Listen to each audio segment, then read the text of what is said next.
Bonsoir, bonsoir, bienvenue à tous sur 1, 2, 3 Coaching, l'émission, le talk show qui parle de sport, mais pas que. Alors je vous rappelle que c'est aujourd'hui la 4e édition, c'est tous les mardis à 20h sur ma chaîne YouTube. Vous pouvez aussi voir la rediff le samedi sur Facebook et aussi depuis très peu la version en podcast sur SoundCloud et vous pouvez trouver le lien dans toutes les vidéos sur YouTube. Bonsoir mes invités, on va vous les présenter. Adam qui est chroniqueur avec moi, comment ça va Adam ? Ça va bien et toi ? En forme aujourd'hui cette semaine ? Ça va, ouais. Cette semaine, ça va. Tu nous as préparé pas mal de petites surprises pour ce soir ? Oui. Ouais. Aujourd'hui c'est thème SWC, on va parler de l'histoire des SWC. D'accord. Comment tout ça on est arrivé à là. D'accord, très bien. Mes autres invités, j'ai un peu le trac là ce soir, je sais pas pourquoi. C'est Jimmy qui m'a mis le trac. J'oublie le nom de mes invités, c'est grave. Angelo. Alors voilà. Vas-y Angelo, ça va, bonsoir. Ça va très bien et toi ? En forme ? En forme. Ouais.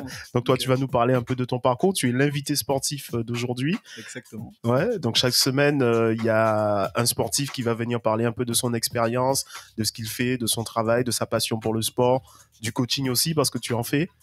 Ouais. En effet. Donc voilà. J'en fais. Je participe à du coaching. C'est pas moi qui coach. Non, oui, c'est ce que je veux dire. Je veux dire, tu as un coach depuis. J'ai un coach, un très bon coach. En la personne de moi-même. Entre autres, peut-être que tu en as d'autres aussi. Hein.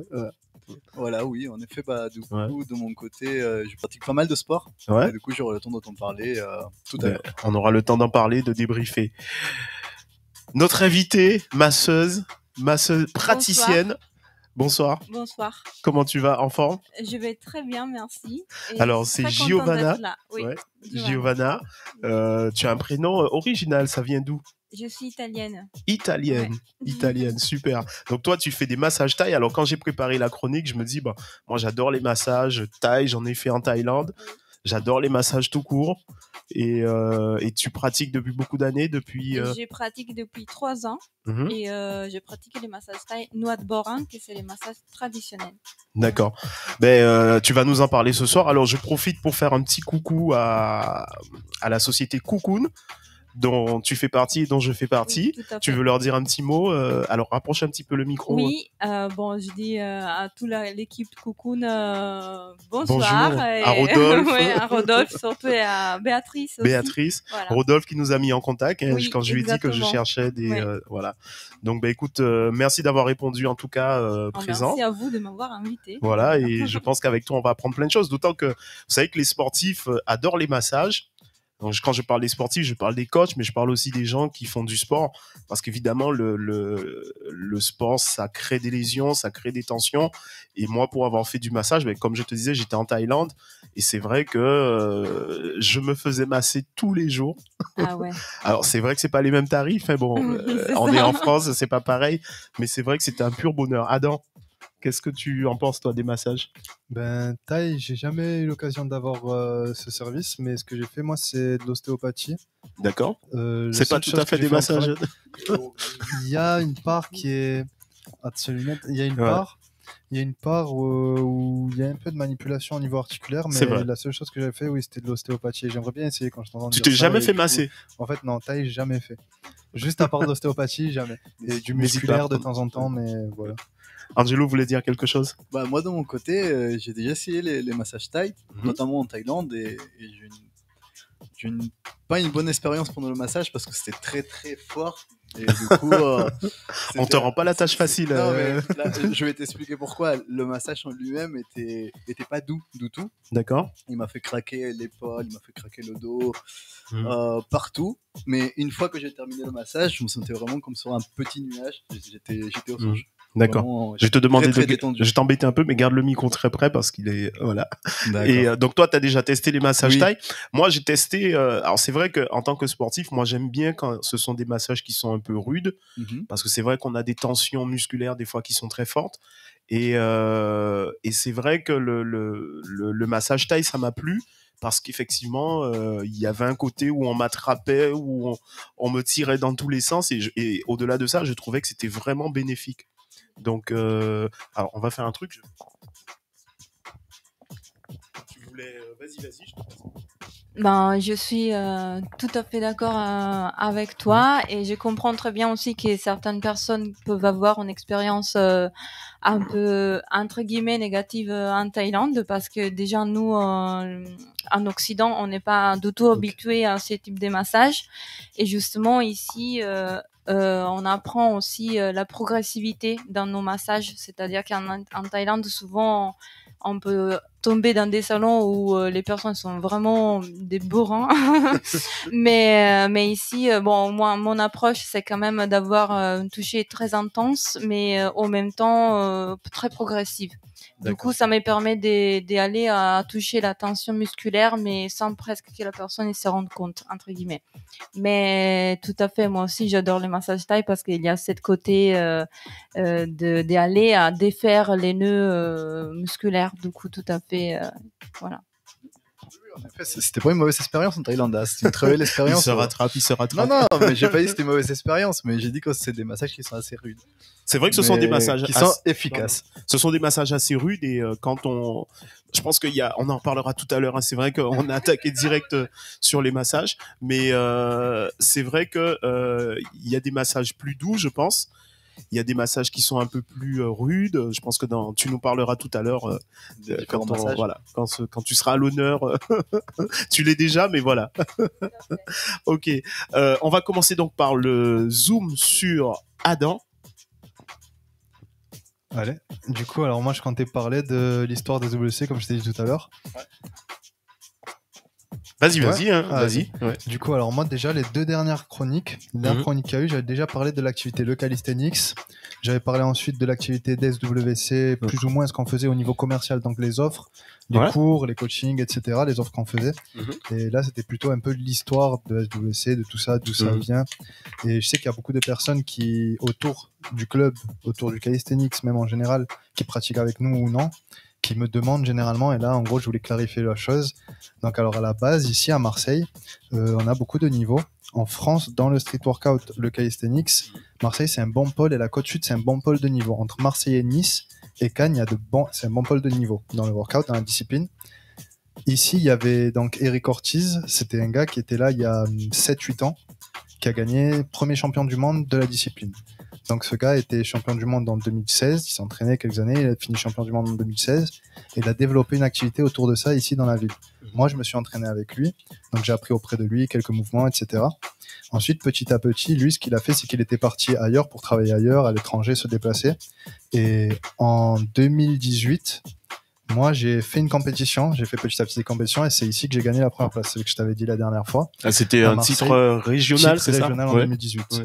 Et son frère, le frère d'Eric, était celui qui avait organisé la compétition avec une association qui s'appelle École Workout. Donc École Workout, c'était une association de workout, la première association de workout de Marseille et même dans la région. À la base, en gros, moi, j'avais demandé au gars de faire un projet avec lui. Et le gars, ce qu'il a fait, c'est qu'il m'a dit non, attends, etc. Je te tiens au courant, blabla, pour le faire derrière de côté avec sa famille. Et du coup, bon, petit à petit, les choses ont avancé, etc. Moi, c'est sa compétition qu'il a organisée que j'ai gagnée. Ensuite, un an après, en 2019, moi, j'ai fondé ce qu'on voit ici, SWC. Pareil, ici, c'était encore sous format associatif. Ça fait combien de temps, tu dis? Ça fait 2019. SWC. Oui. Juste avant le confinement, un peu, non? Juste avant un an avant. Un an avant. Et du coup, on a commencé au début, les gens parlaient beaucoup, il y avait des critiques, etc. Des critiques de critiques de quel qui venaient que de la part de l'autre groupe, École Workout. D'accord. En gros, qui ne savaient pas l'affaire qu'il y avait eu entre le gars et moi, que le gars, en gros, il me l'a fait à l'envers. Et donc, les autres ne savaient pas le suivre. En gros, voilà. Tu règles tes comptes un peu là ce soir en direct. Non, là, il a une tribune. Non, parce que pour la partager, pour que l'histoire se sache comme il faut.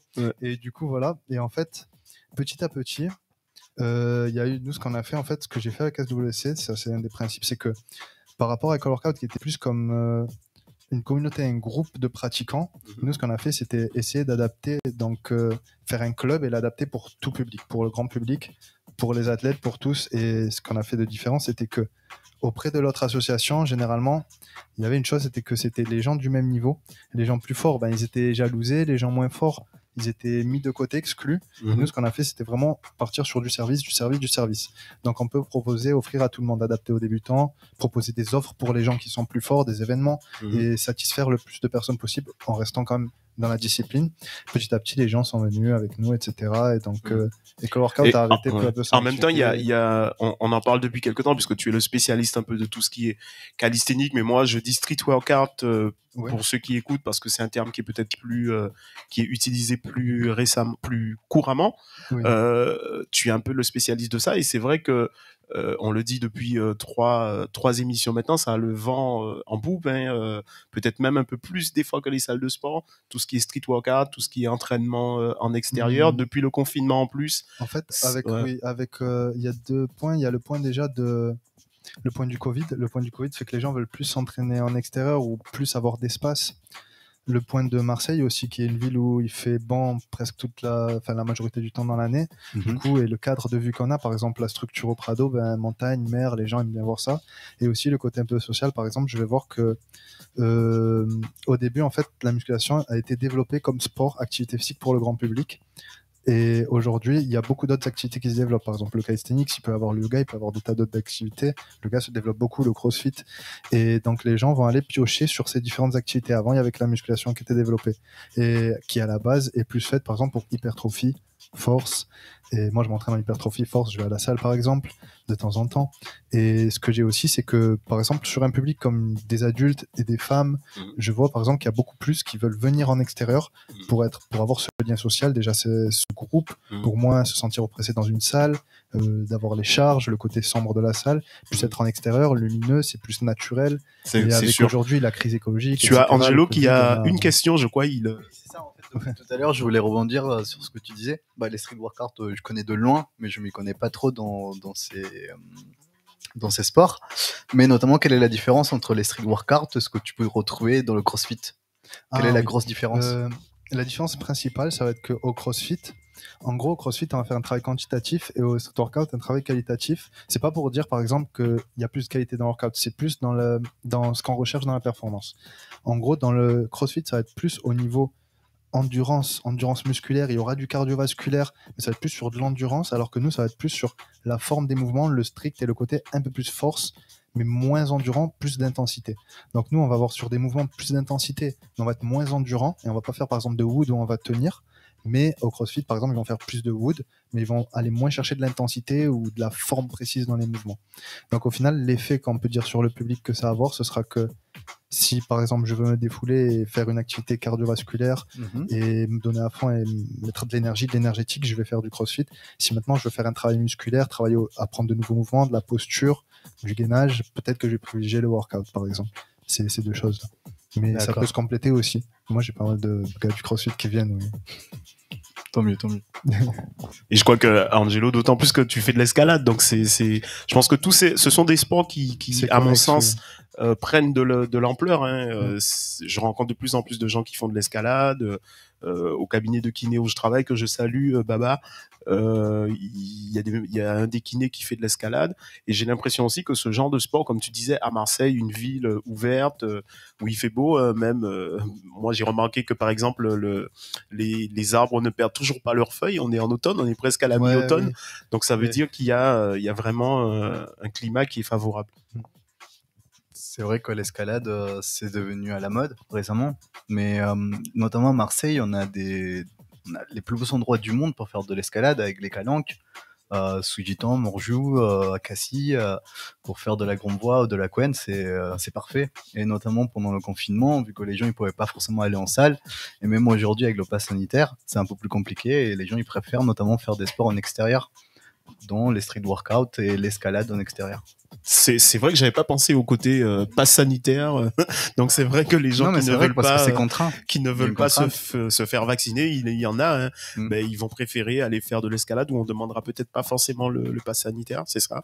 Ou les street workouts. Ou les street workouts. T'es en extérieur, du coup tu vas pas demander à quelqu'un d'avoir un pass sanitaire. On va pas trop le dire parce que je veux pas que demain les policiers viennent vous voir et vous disent maintenant ils font un pass sanitaire pour faire de l'escalade. On a quelques photos de toi, Adam, tu vas nous les commenter si elles sont prêtes à la technique. Alors là, c'est toi en extérieur, évidemment. Donc d'accord, ici c'était un cours collectif au niveau du Prado, de la structure. En fait, ça aussi c'est un peu côté histoire du club, on va dire. Il y a 3-4 ans, on avait demandé une structure adaptée pour la pratique, donc soit pour le côté freestyle ou pour le côté renforcement musculaire. Attends, je t'arrête toujours. Tu es en train de me dire que c'est grâce à toi qu'il y a cette superbe... Pas forcément, pas uniquement grâce à moi. D'accord. Non, en fait, on a fait une demande, on était plusieurs pratiquants. Ok, le gars que je t'ai dit, Eric Ortiz, donc le champion du monde, sollicitait les demandes avec ses titres, etc. et ses réseaux, ses contacts. Moi, j'ai fait une pétition, je faisais des démarches un peu administratives aussi pour le faire de mon côté. D'autres pratiquants nous suivaient, etc. pour avoir la structure. D'accord. Kangaroo Pro, en fait, c'est une société qui fabrique ces structures. C'est public ou c'est la mairie En fait, Kangaroo Pro vendent à des salles de sport, dans des pays plus développés dans le workout, ils vont vendre à des salles de workout, etc. Ou sinon, ils vont vendre auprès de l'État, par exemple de la mairie, pour que la mairie en place. C'est la mairie qui l'a placé. Avec 1 an et demi de retard, mais ils l'ont placé. Mais c'est génial ça, ce que tu nous apprends là. Moi, je pensais que c'était des projets qui étaient initiés par la ville parce que quand on va à Barcelone, en Espagne. Ouais, c'est ça, par le département, départemental, ils ont un budget alloué notamment pour ces sujets, mais s'il y a personne qui demande, du coup ils savent pas ce qu'ils doivent faire, ce que les gens ils veulent. Ils savent pas, oui. D'accord. Demande. Donc vous avez fait la demande, vous avez été un peu les instigateurs de ce projet-là. Et sur le côté, on a essayé quand même d'appuyer. Ça a pris combien de temps pour déjà le temps de la demande, c'était quelques mois, 1 an, et ensuite le retard, c'était 1 an et demi. Ça fait 1 an et demi de retard. Et est-ce que les infrastructures vous plaisent ? Non, l'infrastructure, elle est bien, on la kiffe. On a ce qu'il faut pour les pratiquants, que ce soit pour les mouvements acrobatiques, les figures de force, on a tout ce qu'il faut.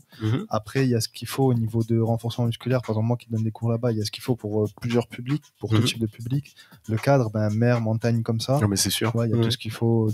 Juste, par contre, la maintenance, en gros, il y a eu dès que c'est un peu abîmé, pareil, Marseille, c'est lent, la mairie, c'est lent. Et tu sais que c'est étonnant ce que tu dis, parce que moi, je fais du couchsurfing, et cet été, il y a un couchsurfing qui arrive à la maison, et il savait qu'il y avait cet espace au Prado où il pouvait faire son entraînement de street workout. Donc ça veut dire qu'on en parle aussi, on en parle dans d'autres villes. C'est vrai qu'il y a beaucoup de personnes qui connaissent ce lieu. Dire la structure de sport au Prado. Pas directement dire que c'est une structure de workout ou de calisthenics, mais de dire l'endroit pour faire du sport, les barres de traction. Les gens s'y situent un peu, il y en a pas mal qui passent devant et qui voient. Là, on a une photo de toi dans Nice Matin. Alors, ça, c'est toi ou oui? Oui, non, ça c'était une compétition. Pourquoi tu es dans Nice Matin et pas c'est une compétition. Oui, d'accord. Et pas dans la Provence. En fait, moi je savais pas, mais j'étais allé à une compétition. Je m'étais déplacé pareil dans une compétition de région à Cannes. Et à Cannes, en gros, il y avait cette compétition.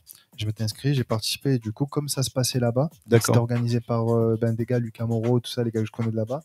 En gros, ils ont pris des photos, les photographes, et en fait, ils l'ont publié parce que c'était un événement de Cannes, du coup, pour eux. D'accord. Mais fin de Cannes, ils l'ont publié dans Nice Matin.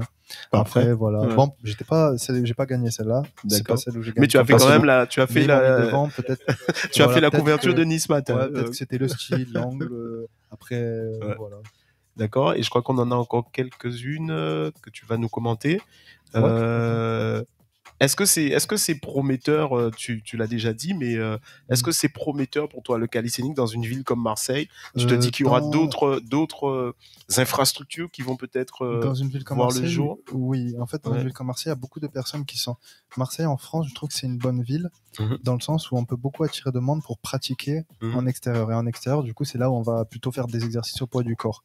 Après, d'un autre côté, pas le petit problème, mais d'un autre côté, il y a pas deux problèmes. Il y en a un qui est un semi-problème et l'autre qui est un problème. Le premier, le semi-problème, on va dire, c'est que après, si je veux avancer, par exemple, sur ouvrir des locaux, etc., il va falloir prévoir qu'il fait beau la plupart du temps dans l'année, donc qu'il y aura moins de gens qui voudront faire les cours en intérieur et plus faire les cours en extérieur. Il faudra trouver le moyen de bien placer le modèle économique, on va dire. Après, le deuxième problème, c'est qu'à Marseille aussi, il y a une culture où, par exemple, le service, il n'est pas trop connu. Les gens, en fait, on a ce truc, par exemple, ne pas payer, vouloir payer le moins possible, etc. Non, mais c'est vrai.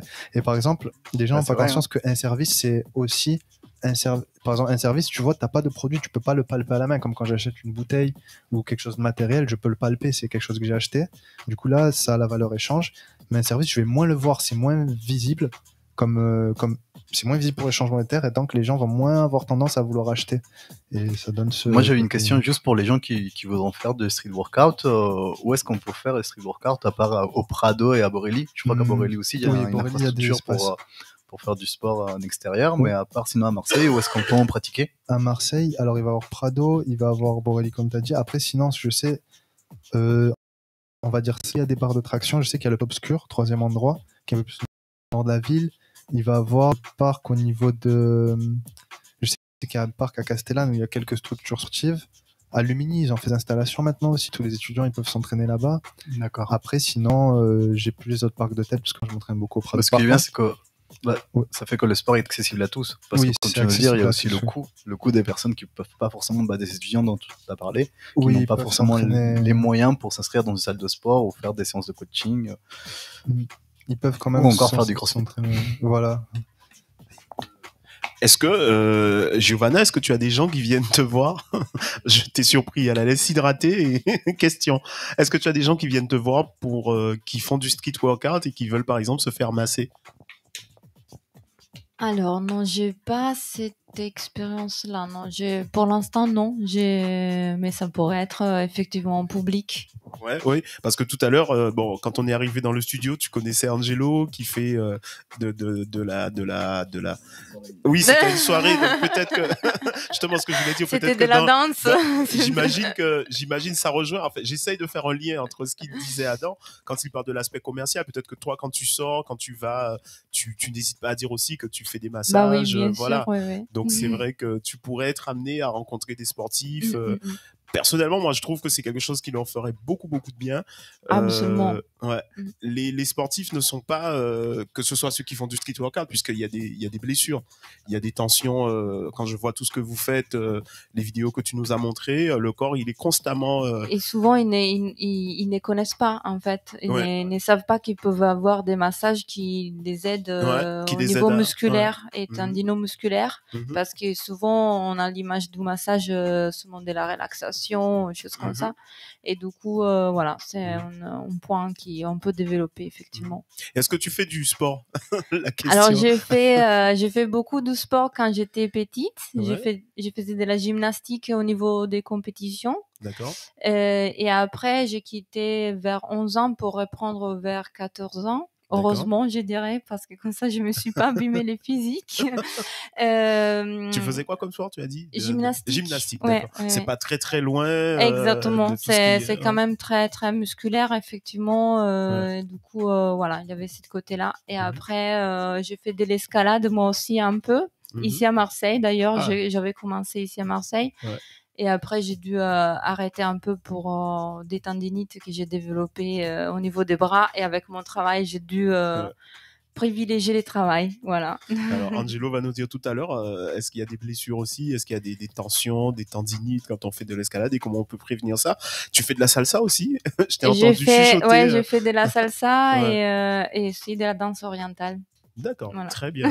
Bon, peut-être qu'il y aura grâce à cette émission, des gens qui font du street workout qui viendront te voir parce qu'ils ont. J'ai vu d'ailleurs des personnes qui faisaient des escalades justement avec des problèmes aux épaules et du dos. Oui, épaules et dos. Ouais, exactement. Parce tu nous diras, tu nous diras tout à l'heure comment tu t'y prends pour. Très bien. Adam, tu voulais rajouter. Ouais, voilà, finir sur les photos. Et... Ouais, voilà, donc là, on en a une. C'est toi? Ah oui, c'est ton t-shirt, l'emblème de ton association. Oui, voilà, on travaille aussi pour lancer des produits.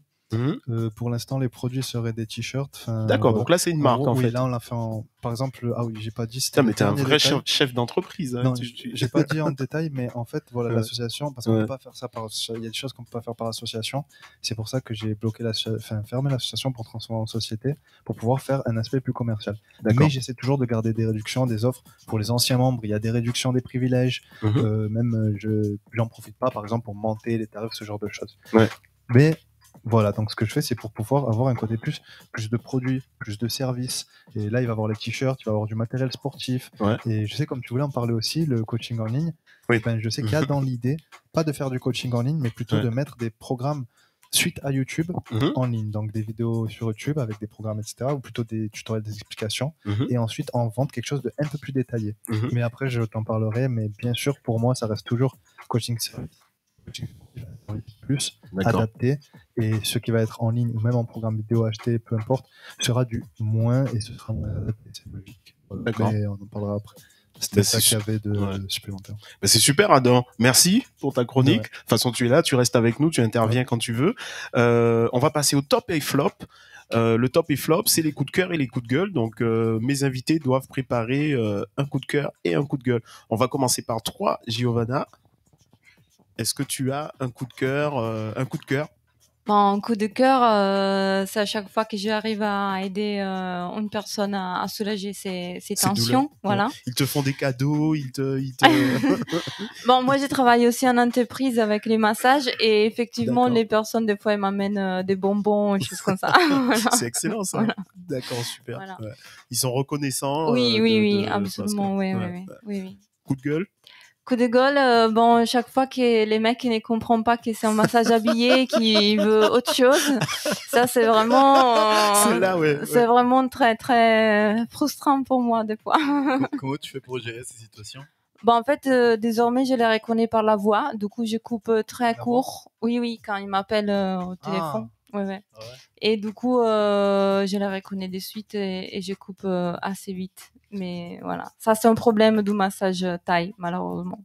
Mais je pense aussi, parce que c'est vrai que aussi, par exemple, moi, quand j'avais pensé au massage thaï, on a l'image, par exemple, l'image qu'on nous met dans les médias à la télé, du massage qui va être plus dans la sensualité ou plutôt dans... C'est pas du tout ça, en plus. Ça, c'est l'image, en fait, quand on voit, enfin, comme moi, je l'ai jamais fait, c'est l'image que j'avais. Je me dis bien sûr que, par exemple, vous, en professionnel, si je viens faire un massage, avant que vous m'expliquiez comme ça, je sais que ce sera pas de la sensualité, que c'est quand même un massage fait, c'est un service.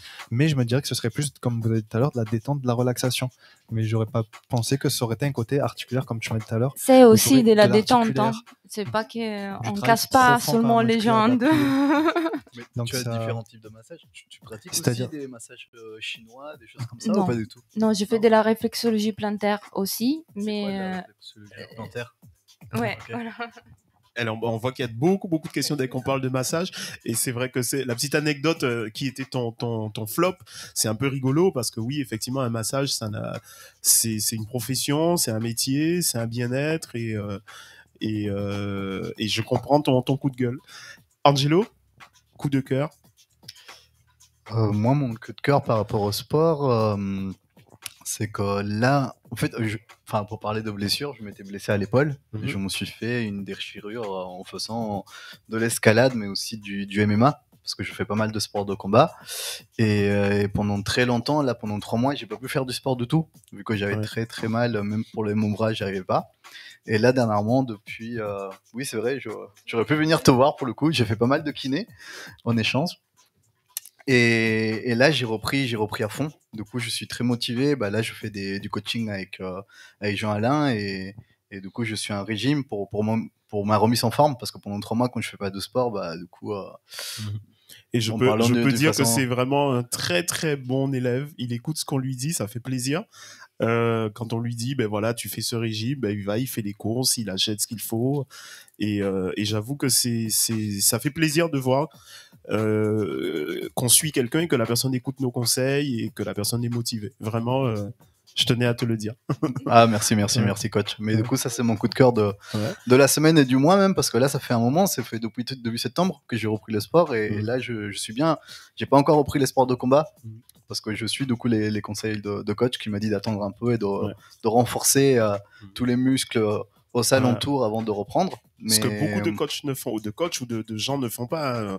On parle beaucoup des coachs parce qu'on est un peu entre nous, mais les gens parfois ils ont des blessures, et c'est un peu pour ça aussi que cette émission-là est là. Ils laissent traîner, ils disent bon, de toute façon on verra, ils continuent à s'entraîner dessus. Et le problème, c'est que voilà, le corps, j'ai envie de dire, c'est votre outil de travail, et si vous n'en prenez pas soin, ça peut être parfois très très difficile après. Peut-être pas à l'instant T, mais sur le long terme, je sais que quand je me blessais à 20 ans, je mettais un peu de crème et c'est bon, je continuais. Et là, je suis pas vieux non plus, mais plus le temps avance, on le sent de plus en plus et les blessures sont de plus en plus répétitives, et du coup, il faut commencer à faire attention. Et ton flop, c'était ça? Mon flop, non, mon ça, coup de cœur, le coup de cœur. Voilà. Le coup de cœur qui vient de la blessure. Et le flop, là, si on parle de sport en général, oui. Le sport, il y a l'aspect physique, mais il y a aussi l'aspect culturel et éthique. Et moi, pour l'aspect éthique, j'aime le foot aussi. J'aime le foot et tu vas d'ailleurs voir, d'après ce que je sais, je vais d'ailleurs aller voir Paris-Marseille dimanche au Vélodrome. Alors, je te ferai pas rencontrer certains chroniqueurs de la radio Black Feeling qui sont très très pro OM. Non, mais en fait, c'était pas forcément ça le flop, mais quand on va au stade et finalement on n'est pas, on va pas dans le sens de supporter. Que ce soit Paris ou que ce soit une autre équipe, tout de suite ça peut tourner vers la violence, même aux alentours de stade. Et du coup, moi je trouve que le sport c'est notamment pour unifier les gens, pour rassembler. Si tu aimes le foot, je vais tester un peu l'OM a gagné combien ce week-end? Ah, il y avait un match. Oui, je connais la réponse, Adam. Oui, ils ont gagné 4-0. Non, ils ont gagné 4-1. 4-1. C'est 4-1. Bravo. Voilà. C'est pas 4-0, c'est 4-1. Je sais plus d'ailleurs, mais je sais qu'ils ont gagné. Je sais qu'ils ont marqué 4 buts. Je sais qu'ils ont marqué 4 buts et c'était. C'était en plus un hommage à Bernard Tapie. Ah ouais, ça c'est beau. C'était beau. Donc, voilà. Très bien. Ok, super. Adam. Ce soir, je me bataille avec les micros. Donc, coup de cœur. Ah, coup de cœur. Alors, ce serait, en fait, ça va rejoindre aussi la danse, que en plus vous faites de la danse ici. En fait, moi, ce que je fais, c'est que je t'avais dit, en plus, le week-end dernier, tu sais. Tu as commencé la salsa. Voilà. Avec Rémi et tout ça, Mika, je t'en ai parlé tout à l'heure. Et du coup, j'ai rencontré des personnes dans un groupe. Et au final, ça a créé un lien. Et ces personnes sont venues, moi, à mes cours. Il y a des personnes qui sont venues à mes cours de la salsa et moi du coup je suis allé en même temps et j'ai appris la salsa avec les personnes et un prof et même on a fait des randonnées à part. Donc le coup de cœur c'était le côté lien. D'accord. Lien que ça a créé, lien social en fait. Et coup de gueule? Coup de gueule, il y en a là, pas. Peut-être là, pas. Il y en a pas ce soir sur la semaine. Alors très bien. Moi je vais donner le mien. Alors moi j'ai un gros coup de cœur parce que ce week-end je suis allé à Nice et c'est vrai que 1, 2, 3 coaching, le slogan c'est l'émission qui parle de sport mais pas que. Et je suis allé voir un opéra. Alors c'est de la danse donc c'est du sport et je me suis régalé. Mais vraiment j'ai envie des fois de dire aux gens mais oui il faut sortir un peu des sentiers battus parce que bon tout le monde ne va pas à l'opéra. D'ailleurs je fais un petit test là. Qui est-ce qui est déjà allé à l'opéra? Pas moi. Giovanna? Moi oui, mais pas récemment, non. Adam, j'imagine que non, il s'entraîne sur les bars, il va pas à l'opéra. Je suis jamais allé, en fait, j'aurais juste pas pensé, mais maintenant que tu le dis, ça me devient à l'idée, ça me donne découvrir, tu vois. Oui. C'est vrai. Écoute, moi je suis allé à l'opéra voir un ballet et c'était vraiment génial. Vous qui faites de la salsa, en fait, c'était le mélange de danse classique, danse du Brésil, danse africaine et j'ai appris que c'était d'ailleurs Béja qui avait monté ce ballet et c'était sensationnel. C'était vraiment, je suis resté sans voix parce qu'il y a le côté sportif, hein, quand tu vois la performance d'un danseur avec des jetés, des portées, des battements, ils sont sur scène pratiquement pendant 1 heure, ils s'arrêtent pas. Donc évidemment, pour moi, c'est du sport. La danse, c'est aussi du sport. Ah oui, bien sûr. Mais en plus, c'est artistique et c'est esthétique. Et j'étais vraiment ébahi, quoi. C'était ça mon coup de cœur. Et mon coup de gueule, je voudrais que vous participiez tous. On se donne 2 petites minutes pour en parler. C'est vraiment... est-ce que vous pensez que le coaching en ligne et tout ce qui se développe en ligne en ce moment peut être une menace, parce que j'ai eu cette discussion avec une personne cette semaine où effectivement il en ressortait que voilà les gens vont de plus en plus sur les applications. Alors il n'y a pas encore des massages, ça va être difficile. Alors qu'est-ce que vous en pensez très rapidement, comme ça on prend pas trop de retard?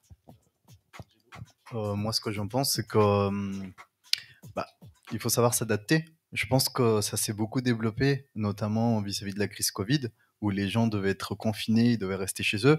Donc il y a des gens qui ont lancé des applications parce que les personnes voulaient continuer à faire du sport.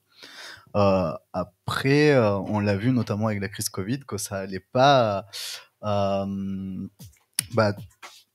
Pardon. Oui, d'accord. Que ça allait pas substituer notamment au lien social que tu peux avoir, au sentiment d'appartenance que tu peux avoir quand tu fais du sport avec des gens, notamment les gens qui vont dans ton cours. Je pense qu'ils retrouvent un sentiment d'appartenance, comme tu viens de dire, ou les gens qui vont faire de la salsa ensemble, ou les gens qui vont faire un coaching avec quelqu'un, ils vont passer un bon moment agréable à faire du sport, mais aussi à partager. Comme tu m'as dit, coach, parfois les gens ils viennent, vous parlez pas que de sport, vous parlez aussi de leur vie, de leurs problèmes au quotidien, et du coup ça tu pourras pas forcément le retrouver dans un coaching en ligne. Ouais. Donc, ça a de l'avenir. Qu'est-ce que tu en penses, Giovanna? Toi, tu n'es pas menacée par les... Je suis pas menacée pour l'instant, Ouais. mais par contre, il y a énormément d'applications pour les soins à domicile que moi, je pratique pas forcément. Ouais. Comme quoi, donc, par exemple? Des applications. Non, mais qu'est-ce que l'application propose après, c'est une personne qui doit aller à domicile, logiquement. Ah, d'accord. Mais Oui, du coup, oui, c'est, oui, voilà. oui. En fait, les domiciles se développent de plus en plus, je trouve. D'accord. Et ça, c'est via des applications sur lesquelles, c'est comme via Doctolib. Exactement. Comme Doctolib, où tu vas, Sauf que, par exemple, les médecins ou la masseuse, il va à domicile directement. Du coup, pour moi, c'est un peu... Ouais. Pour toi, c'est une concurrence pour moi, c'est pas forcément concurrence parce que j'ai pas l'intérêt forcément d'être à domicile. D'accord. Et les personnes qui cherchent des soins à domicile, ils ne se déplacent pas forcément pour aller au centre des massages. C'est vrai. Ouais. Du coup, c'est pas c'est vraiment notre clientèle, je pense. En même temps, pour rebondir sur les sujets du coaching en ligne et choses comme ça, je trouve que après les personnes, ils sentent les besoins de trouver un contact justement qui c'est humain, oui, et pas qui est humain, c'est aussi pour corriger ses propres postures, je pense. Ok. Adam, tu voulais intervenir dessus? Ouais. En fait, oui, pour le coaching en ligne, du coup, parce que c'est vrai que c'est beaucoup critiqué, par les coachs dans le milieu des coachs, comme si, en gros, il y a une critique dessus, mais je pense que même c'est cohérent parce que ça fait partie de l'évolution du marché. C'est normal que ça se développe comme ça. Il y aura donc plus, et ça va encore plus évoluer, le coaching en ligne. Et si ça marche, c'est parce que ça marche, ça répond à des besoins. Par exemple, le temps, par exemple, il y a des gens qui n'ont pas le temps aussi de se déplacer, d'aller jusqu'à un coach ou d'appeler un coach, qui n'ont pas les moyens peut-être aussi. Le coaching en ligne, ça va être moins cher. C'est une option plus économique, une option qui fait du gain de temps. Après, d'un autre côté, il y aura toujours, c'est pas à 100% une menace, parce qu'il y aura par exemple toujours, pour des gens qui veulent en collectif s'entraîner, qui veulent du lien social par exemple, même en individuel, en coaching individuel, par exemple, ce que je dis, si je fais un coaching individuel à un client ou si je le fais en ligne, moi ce que je sais c'est que en ligne je peux lui faire, il va gagner du temps, il va gagner de l'argent dessus, mais je pourrais pas être optimal avec lui, corriger toutes ses postures, bien travailler avec lui, et d'un autre côté il y aura pas notre relation humaine. Et on échange. On pourra en parler des heures. Je pense qu'il y aura une chronique qui viendra, il y aura une émission, qui viendra sur, où on va lancer un débat. C'est un sujet qui, on va essayer d'accélérer parce que c'est vrai que c'est intéressant tout ce qu'on dit. J'ai des superbes invités ce soir. Angelo, c'est à toi. On va faire le zoom sur toi, sur ton activité, avec des photos, avec des vidéos. Angelo, ça me rappelle une chanson quand j'étais petit. Angelo, parle-nous de toi. Tu vis à Marseille, Là, ça fait 6 ans que j'habite à Marseille, en effet.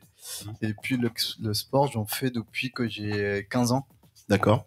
Moi, j'ai commencé à faire du sport avec la boxe française, notamment parce que j'étais quelqu'un, adolescent très impulsif, et du coup, au premier abord, c'est parce que je me bagarrais tout le temps. Mais à chaque fois. C'est pour ça que tu allais faire de la boxe ou c'est ça. Tout au début, c'était ça. Je me bagarrais tout le temps et du coup, il fallait canaliser cette énergie. Donc, j'ai commencé à faire de la boxe française et j'ai aimé. Finalement, j'étais plutôt doué quand j'ai commencé à faire de la boxe française et j'ai continué. Donc, j'ai fait de la boxe française entre mes 15 et 18 ans. Et après, j'ai surtout continué parce que ça me faisait du bien, pas seulement dans un aspect physique ou esthétique, mais surtout dans le mental, dans le fait de canaliser mon énergie, d'avoir plus de confiance en moi aussi. D'être plus sûr dans la rue quand je marche, du coup je sais qu'au moins si en cas d'agression je sais me défendre, et du coup pour tous ces facteurs j'ai commencé à faire des sports de combat et après j'ai continué, je n'ai pratiqué pas mal, j'ai eu la chance de pas mal voyager aussi. Depuis mes 18 ans, du coup, j'ai vécu dans plusieurs pays et dans chaque pays où j'allais. Par exemple, est-ce que tu peux nous par exemple, j'ai vécu pendant un an au Mexique. En Thaïlande, il dit. Adam dit en Thaïlande. Non, j'ai vécu pendant un an au Mexique. Au Mexique, quand j'étais dans un échange, j'ai fait du taekwondo. Du taekwondo parce que du coup, je trouvais ça sympa et j'avais un club de taekwondo et ça m'a permis de rencontrer d'autres personnes qui avaient aussi cette mentalité et de découvrir le Mexique autrement.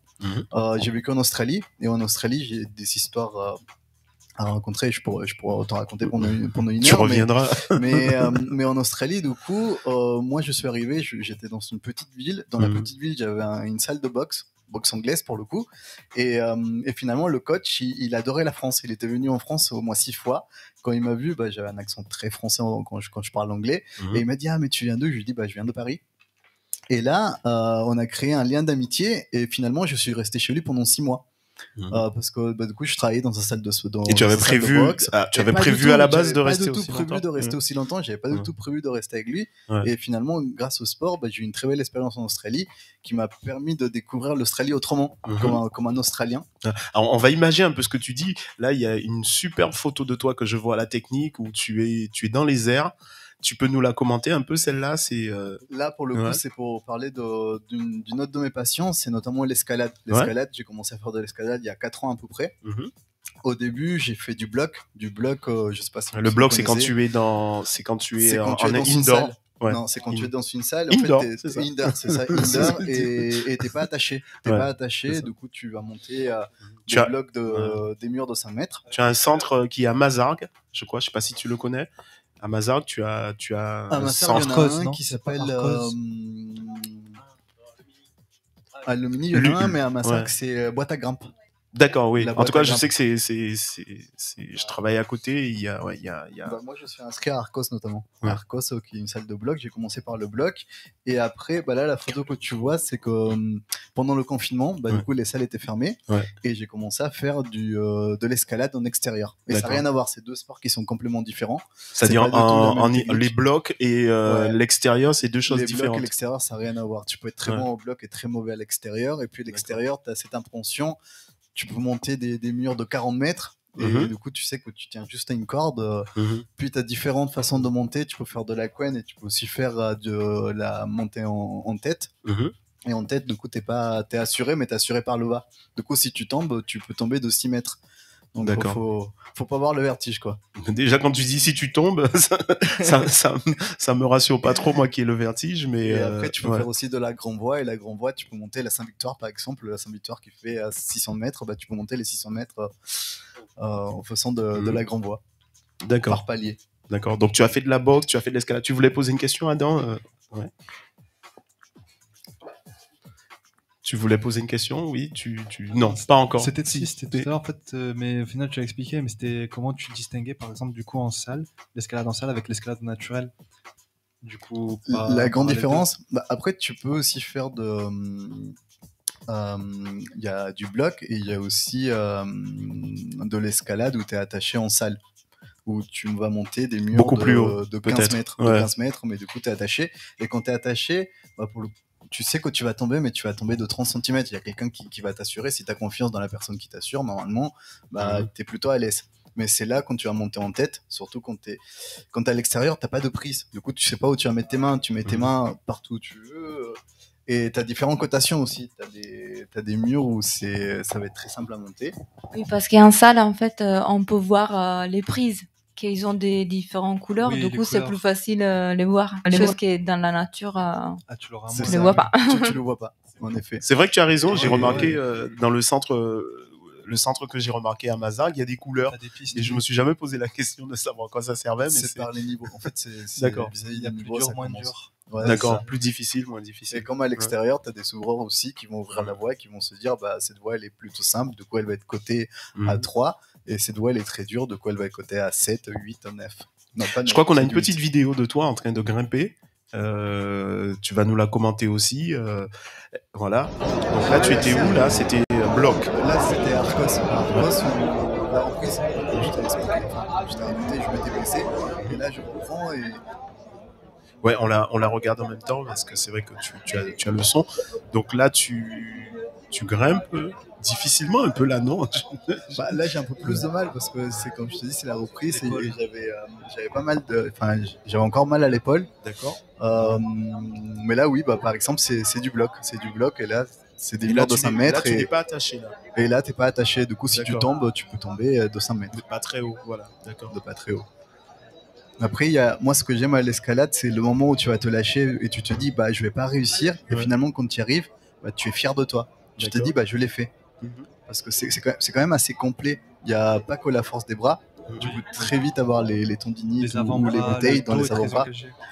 Exactement. Alors là, Adam, il s'y connaît parce que c'est vrai qu'en calisthénie. Non, mais vas-y, en calisthénie, tu as. J'ai encore lancé. Oui, on va pas. Non, pas forcément en calisthénie, mais le travail musculaire. En fait, moi, j'ai beaucoup d'amis qui font de l'escalade. Et il y a pas mal qui font de l'escalade qui sont intéressés par le workout. Du coup, ils font une traction pour améliorer en gros leur. C'est complémentaire. Leur tirage. Et ce que j'ai remarqué, par exemple, l'escalade, vous êtes très fort en tirage de la chaîne postérieure, c'est-à-dire tout ce qui est dos. Le dos. Ils sont forts. Tout ce qui est dos, avant-bras, grippe, c'est-à-dire la poignée, les fléchisseurs des avant-bras ici. Vous êtes fort avec la grippe, donc vous avez une très bonne poigne. Vous avez une bonne endurance aussi, une résistance. Et d'ailleurs, je me rappelle nos cours d'anatomie, quand on parlait des grimpes du dos, on dit que c'est le muscle de l'escalade pour grimper. Ouais. Donc voilà, pour faire du renforcement, c'est pas. En fait, pour faire du sport en général, les gens peuvent faire de l'escalade, choisir de l'escalade, le grand public peut aussi choisir. C'est plutôt complet, parce qu'il n'y a pas que la force, parce que si on utilise que la force des bras, on aura très vite des bouteilles. Des bouteilles, c'est quand on a mal aux avant-bras. Oui, carrément. D'accord. Mais après, c'est complet parce qu'il y a aussi l'équilibre, il y a aussi le fait de. L'équilibre, la proprio, il y a beaucoup de choses. Stabilisation aussi, j'imagine. Exactement. Donc boxe, grimpe. Qu'est-ce que tu as fait d'autre Après, pour moi, c'est une passion plutôt qu'un sport parce que je suis latino. Et du coup, je fais pas mal de danse latine. On en a parlé, salsa, bachata. Ce soir, j'ai que des gens il y a Adam qui s'est mis à la salsa, il y a Giovanna qui danse. Après, pour nous, la finalement, salsa, l'émission s'appelle 1, 2, 3 salsa. 1, 2, 3 Rémi la semaine dernière aussi. Et Rémi aussi la semaine dernière. C'est qu'on ça. salue. Salut Rémi. Qui est un ami aussi à toi. Ouais, c'est ça, Rémi. On s'est connus notamment il y a 5 ans en faisant de la salsa avec Rémi. Et pour moi, la danse, c'est depuis que je suis tout petit, avec nos parents, on danse chez nous. Et ça crée aussi un lien social, un sentiment d'appartenance, et surtout, c'est culturel. C'est une façon aussi de faire découvrir ta culture à d'autres personnes. Oui, mais c'est beaucoup la salsa, je trouve, à Marseille. On parle beaucoup de la kizomba aussi. On en parle aussi, mais je pense que c'est plus dans ton entourage, vu que tu me connais moi, tu connais Rémi, tu connais des gens qui en pratiquent. Non, je sais pas, c'est Jimmy qui nous met à la technique. Il met de la kizomba. Attention au blocage YouTube. Oui, je suis copyright. Oui, copyright, sinon je me fais bloquer. Je serais obligé de couper la partie. Mais oui, moi c'est lui qui m'a formé en même temps, Jimmy. Jimmy, qu'on salue à la technique, que vous voyez pas toujours, des fois vous l'apercevez un peu, mais c'est lui qui assure, ce sont ses studios qu'il nous prête, et avec lequel on peut faire cette émission. Donc c'est vrai que la salsa, non mais c'est mon entourage peut-être, mais on parle beaucoup de salsa à Marseille, beaucoup plus que par exemple, je sais pas moi, que du zouk ou que de la danse africaine ou de la danse indienne ou que du foro, c'est ça, c'est brésilien ça, je crois. Le foro, c'est brésilien. Ouais. Après, avec la danse en général, que ce soit du foro, du souk, des R&B, quand tu sors d'une soirée, après t'es détendu, ça te fait chuter les stress aussi, et vis-à-vis après une soirée zouk aussi. Oui, après une soirée danse, mais c'est pour ça que j'ai parlé de la danse en général. Oui, vas-y. 3 micros qui arrivent à moi. C'est ça. Non, je pense que la salsa, vraiment pour moi, quand j'ai dansé la salsa, c'était beaucoup d'adrénaline en fait. Ça dégage énormément d'adrénaline et c'est vraiment amusant. C'est quelque chose de très amusant. Ouais. Quand tu fais de la danse, c'est pas tant les pas que tu vas faire, mais c'est vraiment le moment que tu vis. Si jamais tu es heureux de le faire, fais-le. Et comme dans tout, quand tu fais du street workout, quand tu fais de la boxe, quand tu fais de l'escalade, tu le fais pour t'amuser, pour tout surpasser. D'accord. Donc boxe, escalade, danse. D'autres passions Non, c'est bon. C'est bon, on s'arrête là. Et de la musculation un peu aussi. De la musculation. Pas vraiment. Là, parce tu as pas eu l'air très. Quand j'ai dit musculation, tu vois, ses yeux n'ont pas pétillé. Après, la musculation, j'en fais pas vraiment parce que moi, quand je fais de la musculation, j'ai pas l'impression d'avoir fait du sport parce que je transpire pas que quand je fais de la boxe ou quand je fais de la danse. Prochaine séance de coaching, musculation, on fait un 3x3, tu sais. Tu recherches. Oui, tu recherches plus de l'énergie. toi. Moi, par exemple, j'aime bien aller au Prado pour faire du street workout. Je préfère faire du poids du corps que plutôt faire aller dans une machine et tirer. Parce que j'ai pas vraiment l'impression d'avoir fait du cardio, à faire du sport. Je me sens plus quand je vais à l'extérieur pour faire du sport qu'à l'intérieur. C'est pas ce que j'aime. Mais je peux comprendre qu'au faire de la musculation, c'est bien aussi pour se renforcer et pour pouvoir continuer à faire d'autres sports. C'est exactement ça. Disons qu'aujourd'hui, on a compris que la musculation et au service des autres activités. Par exemple, tu parlais du fait de grimper. Si tu muscles ton dos, si tu muscles tes épaules, si tu muscles toute la chaîne postérieure, tu seras beaucoup plus à l'aise. Je pense que on aura des émissions sur la muscu avec des spécialistes. Le but de la musculation, on l'a souvent vu dans un seul objectif qui était l'hypertrophie, alors qu'il y a de multiples objectifs. Généralement, nous qui sommes préparateurs physiques, moi je suis aussi préparateur physique, sur la rééducation, sur la préparation. Adam, vas-y, sur la... non, comme tu as dit, oui, après il peut y avoir du travail plus spécifique, parce qu'à la base c'est vrai que ça vient du en fait on a le culturisme, on a le culturisme en tête quand on parle de la musculation, et la musculation c'est le regroupement, mais c'est vrai que la musculation c'est plus, ça va être travailler un groupe musculaire ou un muscle, mais après voilà, pour un objectif précis, par exemple moi par exemple des fois quand je m'entraîne à charge, ça va être pour faire de l'assistance pour des mouvements dans ma discipline, ou ce genre de choses, des fois juste pour faire de la force ou pour la sensation de l'hypertrophie. Ouais, c'est enfin pas mal de... Bien sûr. Et le but de cette émission, c'est de vous faire découvrir des activités nouvelles. Tu voulais intervenir, Giovanna? Non. Non. Il m'a juste passé le micro. Ton moment arrive dans une... Oui, non, je peux intervenir en disant justement que la musculation, ça peut aider aussi à corriger des postures qui peuvent être entraînées, des mauvaises postures qui peuvent être entraînées avec des mouvements répétés du travail. Exactement. Voilà. Mais moi-même, je vois que des fois, je dois corriger mes épaules quand j'ai masse. Tu en as fait un petit peu de la musculation? Non, parce que je suis un peu comme Angelo, dans le sens que pour moi, aller dans la salle et me muscler, c'est un peu... Mais effectivement, des fois, je sais que j'en aurais besoin. On va essayer de vous faire découvrir ça dans les prochaines émissions, puisqu'il y aura des spécialistes de la musculation qui vont intervenir aussi. Angelo, tu voulais rajouter quelque chose? Oui, vas-y. J'ai vraiment un super plateau ce soir. Vraiment, on aborde des sujets qui sont sérieux. Tu voulais rajouter quelque chose? Des contacts, des événements, des annonces à faire passer, des gens à saluer? Je vais saluer tous les gens qui nous écoutent, et notamment les gens qui sont connectés sur jimmyblackfeeling.com. Oui, je fais un peu de pub pour notre hôte. Pour l'instant, on n'en fait pas trop la promotion, mais c'est vrai que pour l'émission est en direct sur la page de Jimmy, dans les studios qui hébergent les studios, et effectivement c'est toujours un petit peu en différé sur ma chaîne, mais très bientôt il y aura la version chat en direct, enfin la version émission en direct, mais on se chauffe, on se prépare. Comme ça on pourrait échanger sur avec la technique, les personnes qui nous écoutent. Échanger avec les gens, ça c'est les nouveautés, voilà. Ça va, tout va bien, tu es bien ici? Tout va bien. C'est un moment très agréable. On va passer sur le Walk of Fame. C'est la dernière chronique de cette émission avec Giovanna Gonzaroli. Oui, c'est ça. Ça va, tu passes un bon moment avec nous? Je passe un moment très très agréable. On apprend beaucoup de choses aussi. Oui. Il y a beaucoup de sujets qu'il faudrait approfondir. Ouais. Désolée pour les fautes des Français. Non, c'est très bien. Tu es très bien avec ton accent. Et ça va bien avec le côté massage taille. Voilà, c'est vrai, c'est un peu exotique, disons. C'est exotique. Donc voilà, comme je disais tout à l'heure, on s'est rencontrés via la société Cocoon, qui est une société qui met... en lien des professionnels, de la remise en forme, du sport, du bien-être. On a eu l'occasion de faire des conférences avec eux, de la nutrition, et Rodolphe qui fait un travail formidable et que je salue encore, et il a pu nous mettre en contact, et je t'ai invité à cette émission pour nous parler un peu de ton activité. Oui. Voilà. Donc ça fait combien de temps que tu pratiques Alors ça fait 3 ans, et j'ai pratiqué les massages thaï traditionnels noix de borin. Noix de borin, ça signifie massage ancien, justement. D'accord. Dans quelle langue? En thaïlandais. En thaïlandais, tout à fait. Et comme je disais un peu au début de la mission, c'est un massage qui va en profondeur au niveau musculaire. Moi, j'ai une approche quand même qui est assez progressive. Du coup, c'est justement pour ne pas effrayer les personnes qui n'ont jamais fait de massage.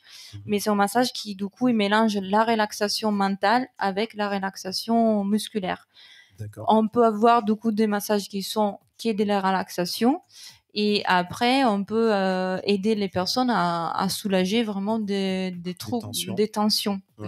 On ne se substitue pas absolument au kiné, aux ostéopathes. Souvent, les personnes viennent me voir quand ils ont tout essayé et que du coup, ils essayent les massages pour voir si l'origine est musculaire. Du coup, voilà. Alors, comme je disais tout à l'heure, pour l'avoir essayé en Thaïlande, moi, ce qui m'a plu, c'est le côté mobilité. Enfin, je sais pas si je peux parler de... C'est de la mobilisation. Moi, j'ai dit mobilité parce que ça me redonne de la mobilité. Mais pour te dire, j'avais une salle à l'hôtel où j'étais, on faisait de la musculation. Et mon rêve, c'était d'attendre le soir en me disant, ben, ça y est, j'aurai mon massage thaï. Et c'est vrai que il n'y avait pas juste la notion de massage, mais on m'attrapait dans tous les sens. Voilà. Et, effectivement, on utilise plusieurs outils, c'est-à-dire qu'on n'utilise pas que les mains, mais on utilise les coudes, les genoux, les pieds. Du coup, ça, ouais, c'est vrai. Ben, en fait, c'est un peu comme tu parlais des box tout à l'heure, la boxe thaïlandaise justement, et il utilise les coudes, les genoux et les pieds, à différence de la boxe française et anglais. Messieurs, il y a un parallèle entre la boxe thaï et le massage thaï. Mais oui, c'est vrai. Et du coup, c'est vraiment un massage que pour nous, on peut aller en profondeur aussi parce qu'on utilise tous les poids de notre corps en fait, et différentes parties de notre corps pour aller dans la détente. Et il y a toute une partie des étirements pour après les massages justement pour aller à étirer les chaînes musculaires. Qui sont pas, alors les étirements ils sont pas forcément passifs. Les étirements ils sont pas forcément passifs. C'est vous, en fait, je veux dire, c'est nous qui on tire. Voilà, c'est vous qui étirez. Oui, c'est ça. Et c'est pas forcément une recherche de souplesse. C'est pour ça que je parlais de mobilité tout à l'heure. Non. Oui. Adam voulait intervenir. Vas-y. Oui. En fait, j'avais une question, mais j'attends de la poser. Mais en fait, c'est par exemple autour, par exemple, de ta discipline, par exemple du massage thaï, la clientèle auprès de qui tu travailles le plus, ce serait plus, par exemple, des seniors, si on peut situer des seniors ou des sportifs, des adultes, par exemple. Alors, pour l'instant, j'ai travaillé énormément avec, surtout avec un public féminine, avec des femmes. D'accord. J'ai travaillé avec des personnes qui sont très âgées. J'ai m'associe avec la présence des deux parents, les enfants. D'accord. Du coup, je m'associe les femmes enceintes. Pourquoi la présence du parent? Enfin, moi, je pose des questions. Oui, non, mais parce que s'ils sont mineurs, c'est pour une question de tutelle. C'est toi qui le décides. C'est moi qui j'ai les demandes. Non, c'est moi que j'ai demande aux parents d'être présents. Parce que justement, il s'agit de massage qui quand même va en profondeur et du coup, voilà, je veux avoir l'autorisation des parents avant de toucher les mineurs. Moi, j'ai une question, parce que tu as parlé des muscles, des douleurs musculaires. Mais moi, par exemple, je sais pas si tu connais, j'ai une hernie hiatale. Une hernie hiatale. Une hernie hiatale, du coup. Oui. Là, c'est plutôt un ostéopathe à voir. Non, mais justement, quand j'en avais parlé avec mon médecin, il m'a dit qu'en faisant des massages, ça pouvait peut-être le descendre et le remettre à sa place, l'hernie hiatale. Oui. Et je voulais savoir si ça marchait vraiment ou pas. Alors, moi, je sais qu'il y a les ostéopathes, justement, qui travaillent sur les hernies hiatales. Ils peuvent vraiment aller à te soulager dans ton cas. D'accord. Je pense qu'il veut te dire, c'est une question qui revient souvent, mais en complément, je pense pas se substituer au travail de l'ostéopathe, mais venir après. En complément, oui. Moi, j'ai fait tout un massage du ventre aussi, de diaphragme, de toute la zone de diaphragme. Du coup, ça peut aider. Oui. Après, c'est pas moi la première personne à voir pour une hernie hiatale. Je voulais savoir s'il y avait des gens avec ce type de soucis, de problèmes qui venaient te voir, par exemple, ou non, directement avec ça, non. C'est plutôt vraiment quelque chose de musculaire, mais des muscles, comment ça s'appelle, des muscles squelettiques. Les muscles posturaux, muscles profonds. Oui, voilà. Après, avec les Covid, avec les confinements, j'ai travaillé beaucoup aussi sur la zone de la poitrine parce qu'il y avait énormément de problèmes angoisses et de respiration. Du coup, ils avaient pris des mauvaises attitudes aussi au niveau respiratoire. Du coup, il y a tout un travail au niveau du diaphragme, du ventre et de la poitrine à faire aussi. Du coup, donc ton massage agit sur une forme de post-rééducation, donc après la rééducation, pour retrouver de la mobilité. Tu agis aussi sur le stress, donc la respiration. Il y a d'autres paramètres sur lesquels... J'agis sur la relaxation, c'est-à-dire qu'il peut y être juste un côté de relaxation, selon aussi de comment la personne est habituée à recevoir les massages. C'est-à-dire s'il aime des pressions plus ou moins profondes, je peux faire des massages qui sont quand même moins douloureux. J'aime pas trop, moins profond pour agir plutôt sur une relaxation et la personne elle peut s'endormir. Du coup, voilà. On a quelques vidéos et photos de toi. Donc déjà des photos, tu vas nous les commenter. Donc là, on te voit. Alors là, sur une personne. C'est ton studio? C'est ton. Non, c'est pas mon actuel cabinet. C'est dans les centres de massage où j'ai travaillé. Et là, j'ai travaillé juste les lignes du dos. En fait, dans les massages thaï, on travaille sur des lignes qui s'appellent sen en thaïlandais. Et en fait, on travaille justement sur la ligne musculaire pour aller la détendre. Du coup, ça, c'est vraiment juste en prise de contact. On dirait qu'elle est en PLS. Oui. C'est la position latérale de sécurité. Oui, c'est la position latérale. C'est ça. Non, mais c'est vrai. Mais c'est une position qui rassure beaucoup la personne aussi. Parce que surtout s'il y a des tensions au niveau de la nuque, on prédilige la position latérale pour ne pas aller engager la nuque quand on masse. Et tu nous disais d'ailleurs tout à l'heure en préparant l'émission que c'est des massages qui sont habillés. Oui, ce sont des massages habillés et que je pratique au sol. Du coup, il y a des personnes qui peuvent les pratiquer sur table, mais moi je les pratique au sol comme dans la tradition thaïlandaise. D'accord. Ça te permet peut-être d'avoir une meilleure approche dans le mouvement. Je peux avoir une meilleure approche dans les mouvements. Je peux avoir plus d'équilibre moi-même quand j'ai fait de... J'allais dire, c'est ce dont je doutais. J'ai l'impression que quand la personne est au sol, tu es quand même moins à l'aise que si elle est sur une table, non? Non, moi toi, oui. Non, pas du tout. Tu es beaucoup plus à l'aise au sol. Oui, je suis plus à l'aise au sol. Oui, je suis plus à l'aise au sol. Tu vas pouvoir mettre plus ton poids. Exactement. Aussi dessus, je peux balancer plus, je peux basculer plus mon poids, On a encore une photo là où on te voit écraser quelqu'un. Pour le sport, c'est bon. Oui, là c'est juste là aussi c'est tu décompresses un peu, c'est ça les fessiers, oui, voilà. C'est vraiment au niveau du fessier et aussi au niveau les attaches du grand trochanter. C'est-à-dire une protubérance de l'os du fémur. En plus, elle est bonne en anatomie. Et voilà, du coup, c'est vraiment une partie pour décontracter ces zones qui peut avoir. Oui, aussi. Oui. D'accord. Et tu as beaucoup de gens qui viennent te voir, des gens qui ont mal au dos. Oui, énormément. C'est le mal du siècle. Oui, c'est le mal du siècle, tout à fait. Et il y a différents mal du dos, d'ailleurs. Du coup, selon de la douleur dont il parle, je vais faire des points d'acupression différents. Parce que j'ai fait aussi l'acupression qui est autre chose encore. Tu as dit. Oui. On commence celle-ci, donc là tu as quelqu'un qui... ça c'est juste une torsion du dos avec un étirement de toute la partie postérieure haute du dos aussi. Et dans ces cas-là, la personne est assise, voilà. D'accord. Angelo, tu voulais...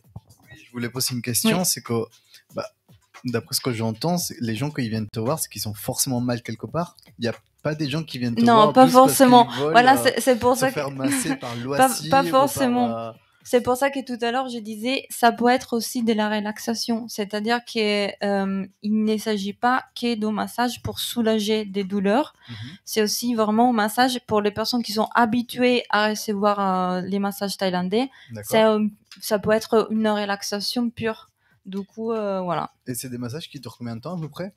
Bon, ça dépend si je peux masser même 2 heures, mais d'habitude, la plupart des gens, ils me demandent 1 heure de massage. 1 heure de massage. Mais je fais aussi les 30 minutes ou l'heure et demie. Voilà, ça dépend un peu. Ouais, voilà.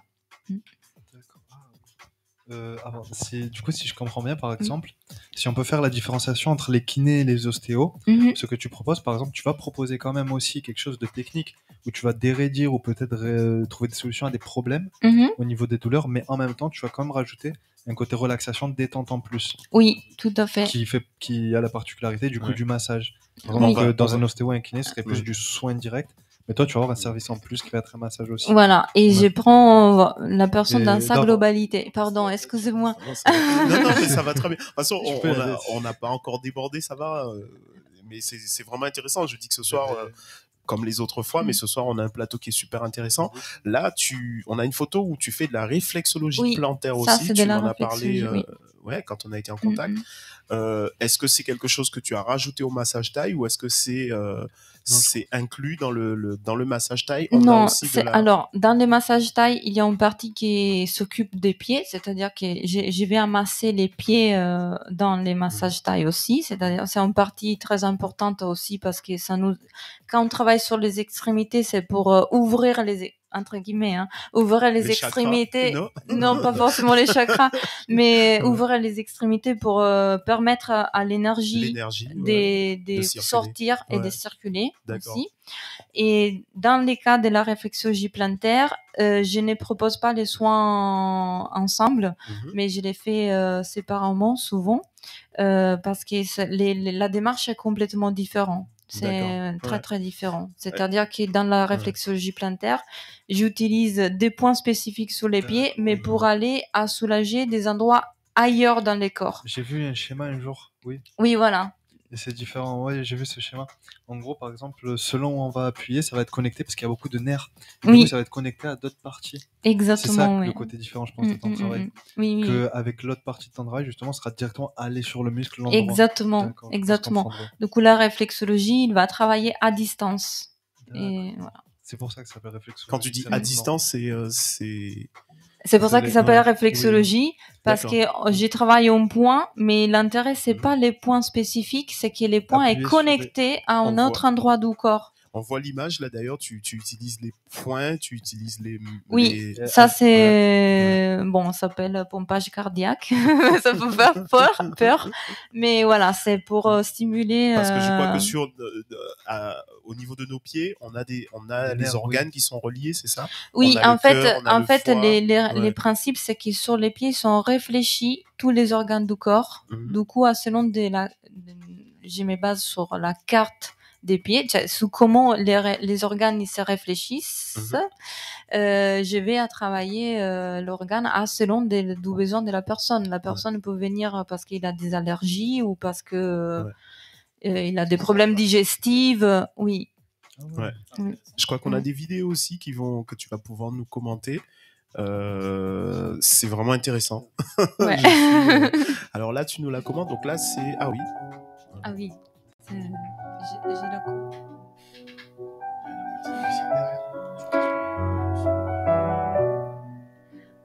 Là, c'est juste en vidéo. C'est juste en vidéo. J'ai fait plusieurs mouvements, du coup, je sais pas sur lesquels m'arrêter. Là, c'est la mobilisation justement de toute la partie de l'épaule après qu'on l'a travaillé. Ça, c'est une torsion du dos. Et après, justement, les étirements, oui, exactement. Et là, c'est pour détendre les quadriceps. Et ici, c'est vraiment pour détendre tous les muscles de la main, comme les lombricaux et tout ça. Elle est bien faite, la vidéo. Hein. Merci. C'est bien fait, ça représente. Et voilà, là, c'est par exemple, j'ai travaillé avec les pieds, comme je disais tout à l'heure, on peut utiliser les pieds, les coudes, et voilà. Et ça, c'était l'ouverture du pied, bassin, voilà. Du pied. Et ça, c'est du bassin. Et ce mouvement, il va détendre beaucoup les lombaires aussi. Voilà. Ouais, parce qu'on peut avoir des fois des raideurs dans tout ce qui est raideur dans les Oui, hanches. oui, Le que fait ça de- se reflète ouais. après au niveau du bas du dos. Je pense que c'est pour ça qu'il te parlait d'ostéopathie à dents, parce que c'est vrai qu'en regardant, on a vraiment l'impression, on retrouve un peu Des mouvements qui sont similaires, qui sont oui. peut-être faits en ostéopathie. Oui, après, moi, je cherche pas. Bon, il y a de moins en moins, je pense, des ostéopathes qui cherchent de faire craquer les gens. Moi, pareil, je fais pas forcément. Ou des fois c'est involontaire parce que. Mais des fois c'est involontaire, c'est-à-dire que sur une torsion, la vertèbre, ils sont contents. Elles sont contentes, elles sont super contentes. C'est vraiment une sensation de libération, voilà. Ouais. Là, on voit que tu fais. Et travaille sur les ventres. Sur le oui. ventre, Voilà. les viscères, comme oui, on dit. c'est ça, oui. Oui, parce qu'on peut aider justement aussi à la constipation, ou par exemple pour les femmes, on peut soulager les règles douloureuses, par exemple aussi. Il y a ton numéro de téléphone qui s'est affiché aussi. Merci. Je sais pas s'il y en a encore une vidéo, il me semble qu'il y en avait une deuxième, ou c'était la seule. Adam voulait te poser une question. Oui, il y avait deux questions. Enfin, la première, c'était juste au niveau informatique de la vidéo, c'est vous qui l'avez faite ou... Non, mais putain, parce que lui, tout ce qui est vidéo, tout ce qui est communication, c'est un troc avec une copine. Non, mais c'est intéressant parce que... Le contact de la copine. Mais du coup, tu devras... Oui, parce qu'elle a très bien fait la vidéo. C'est une belle vidéo. Merci. Et il y avait une deuxième question rapide. Oui. C'était, tout à l'heure, tu as dit que tu travailles en entreprise. Oui. Ça veut dire qu'avec des comités d'entreprise, c'est ça? Je travaille dans des entreprises pour aller travailler aller amasser les salariés. Oui, pour les problèmes, par exemple, de dos quand ils sont... Oui, exactement. Ce sont des massages qui préviennent les stress et les maux de dos, justement. Quand le stress et le mal de dos, qui est le plus... Voilà. Et tu travailles... selon des postures qu'ils ont au niveau des travails, voilà. Mais c'est auprès d'une personne du coup que tu travailles chaque fois, jamais par exemple un groupe de 4-5 personnes où tu peux passer peu à peu et relaxer. Ce sera Attends, je comprends pas la question. Non, je pense que ce qu'elle fait, c'est qu'elle démarche en fait des entreprises pour pouvoir faire du massage taille, mais je pense pas que ce soit des massages de groupe. C'est pas du Non, ce sont pas des massages de groupe. J'ai fait des rendez-vous de 20 minutes sur chaque salarié. Ah, d'accord. Voilà. Oui, directement aux entreprises. Oui, je vais en entreprise. Mais c'est avec seulement une personne. Oui, il y a toujours cette relation singulière, individuelle. Pour proposer des services supplémentaires pour le bien-être des salariés. Oui, c'est ça. Et les mots les plus fréquents que tu vois, du coup, c'est mal de dos et stress. Mal de dos, stress et surtout trapèze, nuque. D'accord. Et ça fait combien de temps que tu pratiques du coup? 3 ans, c'est la troisième fois que vous m'avez demandé. J'ai oublié, mais qu'est-ce qui a fait que tu t'es tourné vers ça? Du coup, vers c'est une très bonne question parce qu'avant j'étais archéologue. Du coup, t'es passé d'archéologue à masseuse. Et justement, après l'archéologie, je voulais être ostéopathe. D'accord. Et je savais pas si toucher les gens, puisque j'ai touché la terre. Je savais pas si j'allais aimer toucher les personnes, parce que c'est quand même quelque chose de très particulier. Et j'ai commencé pour tester justement, j'ai commencé en école des massages. Et du coup, après, je suis restée au massage. Bah, tant mieux. C'est tellement intéressant qu'ils m'ont pris ils m'ont volé la vedette. Non, je vais pas aller plus loin dans la question, parce que je veux pas aller plus loin par rapport à l'archéologie. C'est vrai que ça m'intéressait beaucoup quand j'étais petit et j'aurais voulu poser plus de questions, mais on va laisser tout le monde petit veut faire l'archéologue. Il nous reste à peu près 3-4 minutes. Voilà, et on aura peut-être, tu reviendras quand tu veux. Avec plaisir. Je crois qu'on a encore une vidéo qui va nous montrer un peu ton travail. Voilà. Dans ces cas-là, c'est de la réflexologie plantaire que j'ai pratiqué sur chaise ou sur table. Tu mets une couverture pour le froid? Parce que la personne, pendant les soins, et je l'ai fait souvent aussi pendant les massages taille, les personnes ils se détendent et du coup ils ont froid. Ils ont froid.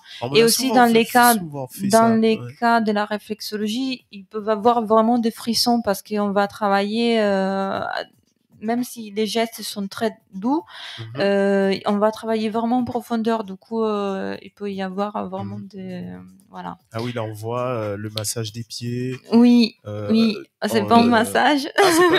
C'est de la réflexologie. Désolée, je suis.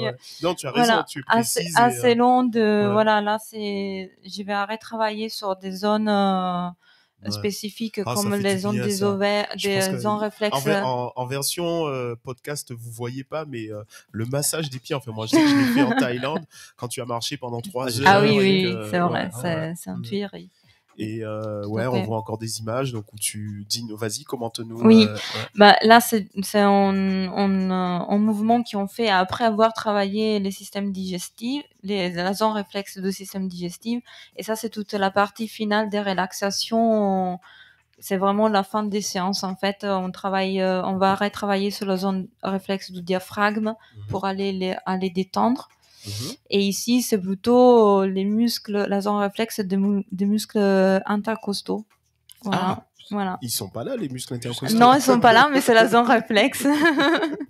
Mais c'est excellent, vraiment, on passerait des heures avec toi. On apprend énormément de choses. Alors moi qui adore les massages, j'imaginais pas que c'était aussi technique et que c'était voilà, tu as l'air de bien maîtriser ton sujet. Voilà. Est-ce que tu penses que voilà, on a envie d'essayer, enfin moi j'ai déjà essayé, je suis voilà, mais est-ce que tu penses que vas-y. Non, je voulais dire que j'avais jamais essayé le massage de pied, mais après je me suis rattrapé et j'ai dit c'est pas un massage, c'est la. Oui, c'est la réflexologie plantaire. Et est-ce que tu penses que c'est une activité, quelque chose qui est en plein essor? Les gens auront de plus en plus besoin de se faire masser? Je pense oui. En ce moment, je pense qu'il y a une prise de conscience et peut-être aussi avec votre travail, avec les sports, les coachings. Je pense que voilà. On va essayer de faire exploser l'audience de cette émission. Faites-vous masser. Non, je pense qu'il y a vraiment une prise de conscience d'avoir envie de prendre soin de soi-même, de son corps, de son corps dans sa globalité, et du coup pas que les corps physiques, si vous voulez, aussi les corps énergétiques. Voilà. On va parler de. Voilà. Oui. Enfin, ce que je disais, c'est que c'est un équilibre, c'est pas juste l'aspect physique. Oui, tout à fait. Où, en mode, on a des muscles, mais c'est aussi ce qu'on ressent à l'intérieur. Oui, tout à fait. Il y a aussi tous les côtés psycho-émotionnels, du coup. Qui peut aller à crisper, si vous voulez, des zones du corps. Du coup, il y a ça aussi qu'on travaille énormément dans les massages. Et l'hygiène de vie. Oui. On va parler des choses qui fâchent, le prix. Les prix. Les prix, pour le moment. T'es pas obligé, tu n'es pas obligé. Oui. Non, mais pourquoi cette question? Tu peux donner une fourchette générale, oui. Tu vois. Oui. Bon, comme je disais, j'ai fait, alors pour les massages thaï, j'ai fait ça va un peu à la minute. Du coup, j'ai fait 30 minutes, 1 heure ou 1 heure et demie. 30 minutes, c'est 30 €. 1 heure, c'est 50. 1 heure et demie, 70. C'est raisonnable. Oui, c'est très raisonnable.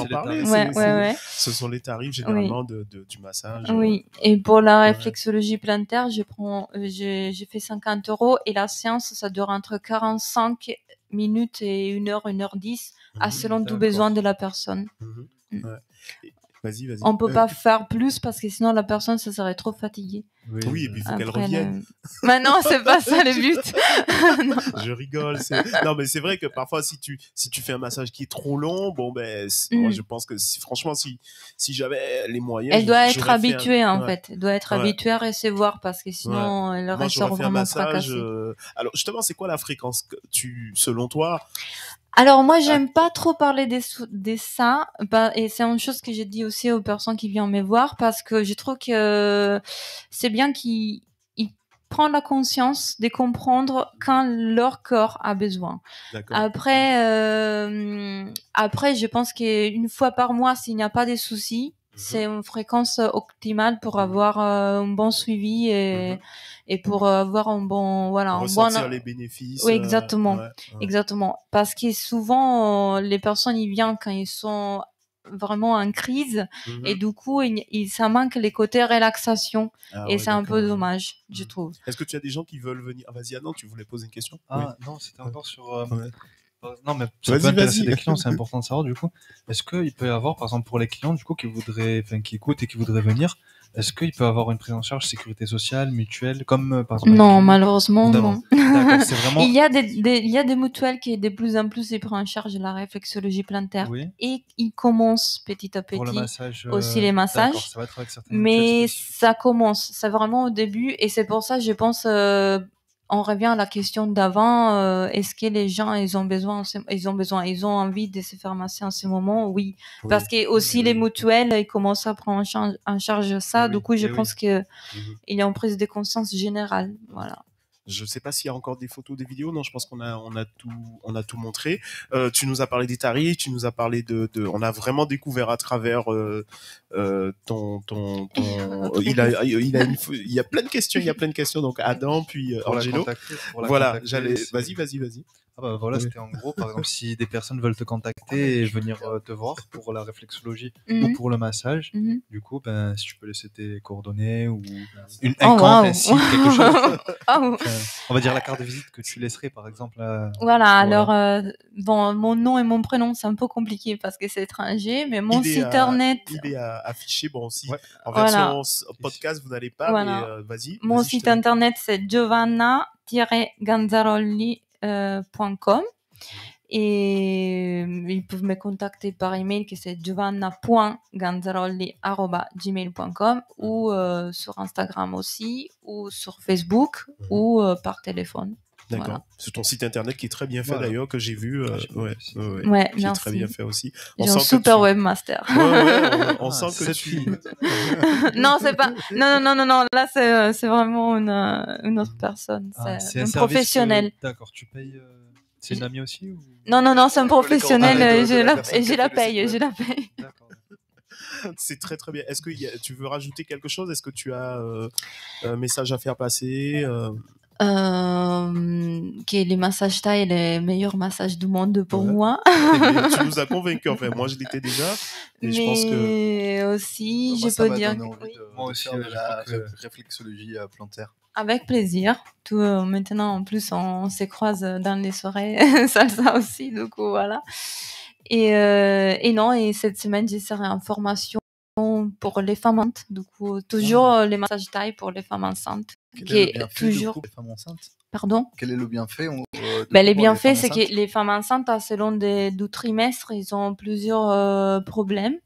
Et surtout vers la fin, ils peuvent avoir souvent des sciatiques ou des maux de dos, des lombalgies. Du coup, ça va vraiment, vraiment les aider.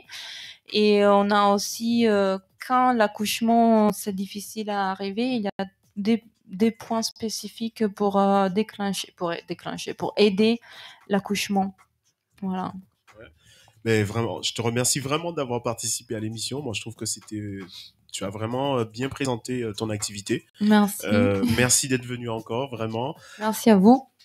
Mon ami Angelo, ça va? Ça va très bien. Le mot de la fin pour toi, qu'est-ce que tu voulais rajouter? Merci d'être venu, déjà. Bah, écoute, avec plaisir. Tu continues toujours le sport? Je vais continuer. Toujours motivé. En espérant de ne pas me re-blesser. Ben, tu auras peut-être... Mais je pourrais venir... Non, elle a bien dit que c'était pas de l'ostéopathie et que c'était... Mais en prévention, peut-être, non? Oui, en prévention, ça aide énormément, oui. Tout à fait. Ok, super. Merci, Angelo. Et tu reviens quand tu veux. Giovanna aussi. Adam? Merci pour beaucoup, conclure, donc tu nous as aussi bien présenté ton activité. On sent qu'il y a du travail. Oui, il y a du travail encore à faire. Non, on sent qu'il y a du travail. Il le prenait pour une critique. Non, on sent qu'il y a du travail derrière ce que tu fais. Tu nous as donné un peu l'historique. Merci beaucoup. Les installations sportives sur le Prado, tout ça, voilà. Non, mais c'est vrai qu'il y a beaucoup de travail à faire aussi. C'est pour ça que je dis ça. Mais oui, j'ai tout prévu. Il y a déjà du... Non, parce qu'il est chroniqueur et qu'on le retrouve tous les mardis à 20h avec moi. Voilà, ici tous les mardis. Voilà. Et aussi, en gros, moi aussi, je vais partager du coup SWC PACA, SWC. PACA, c'est le réseau, le site Instagram, compte Instagram, compte Facebook. Instagram, Facebook. Vous pouvez envoyer un message, vous verrez tout, il y a les mails en lien, il y a tout ce qu'il faut, et vous pouvez envoyer un message ou venir au cours d'essai, qui sont les dimanches à 10h. Dimanche matin à 10h, tous les dimanches matin à 10h. Et dernière annonce événement aussi, voilà, le cours de salsa que j'ai intégré récemment. Le cours, c'est plutôt une animation publique. Mais on va l'inviter, tiens. C'est à la plaine. C'est à la plaine. Et si vous voulez tester la salsa, à la plaine, vous y allez à 16h. un dimanche, peut-être que vous connaissez, mais ça se fait souvent. À la plaine, le dimanche à 16h. Ouais. Je sais pas si c'est tous les dimanches, moi, ça fait pas longtemps. Mais ils m'ont dit que les 3 dimanches, c'est le 3e dimanche. Je sais pas si ce sera toute l'année, mais à 16h, il y a une salsa en groupe. Il y a une cours d'initiation par le gars qui m'a appris, Mika, mon prof dans la salsa. Et il y aura en gros un libre. C'est libre, c'est en gros pendant 4-5 heures, tout le monde danse. Vous faites de la rueda? Rueda, c'est ça, on le fait. C'est ce que j'ai appris à faire, oui. Moi j'y étais du coup ce dimanche à la plaine. Oui. Et voilà, c'est juste un DJ qui vient, qui met de la musique et ils sont l'autorisation de la mairie pour danser à l'air libre. Oui, pour l'instant, vu qu'il fait beau, on a encore l'occasion de profiter. De pouvoir profiter du soleil et de la danse. Et donc c'est entre 16h et 20h. C'est ça, oui, 16h le rendez-vous. Voilà. Ok, super. Ben, je remercie à tous d'être venus. Je remercie nos auditeurs qui nous écoutent. Jimmy à la technique avec la radio Black Feeling Radio que vous pouvez aussi écouter. Vous cherchez Black Feeling Radio sur Facebook, Instagram, sur tous les réseaux sociaux et vous pouvez aussi écouter. Il y a de la bonne musique. Il y a aussi des chroniqueurs. Il y a des chroniques sportives. Il y a des chroniques culturelles. Moi, je vous retrouve mardi prochain. 1, 2, 3 coaching. Le talk show qui parle de sport, mais pas que. N'oubliez pas, vous pouvez aussi participer, nous aider par une petite cagnotte qu'on a mis en place sur GoFundMe. Vous pouvez trouver le lien sur les vidéos YouTube. Je vous dis à la semaine prochaine. Merci de nous avoir suivis et à très bientôt. Merci encore mes invités. Merci d'être venus. Merci à tous.